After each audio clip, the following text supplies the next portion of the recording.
Incoterms, interestingly enough, started in 1936, which is 1 year after the Institute of Export was formed. So I always remember that.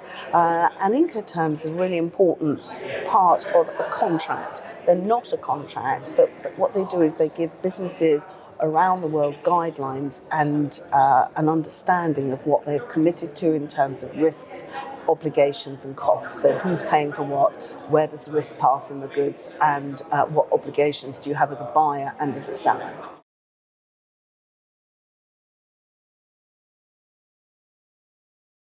Well, it's a good question, that. I mean, you can see that in other parts of the global economy, but if you imagine 200 countries with 200 different legal systems, which is effectively what we've got, that's an absolute nightmare for a business, shipping goods or trading across boundaries and borders.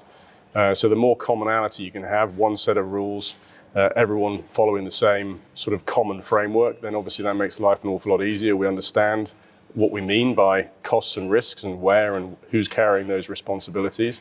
It's absolutely critical. It's the underpinning of the whole of global trade. It's absolutely essential.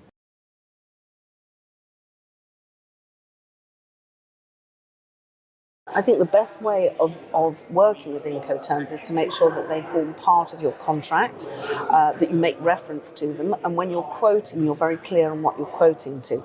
So it's, delivered duty unpaid, and then a named destination as per Incoterms 2020, because actually the Incoterms are simply a way of working, and actually, if you said, as per Incoterms 2000, it would be just as relevant as long as we all knew what we were working with. It's a question of actually laying out what terms under which you're going to operate as far as the contract's concerned, so that actually, when you move forward, you know exactly where the costs and the obligations and the risk passes.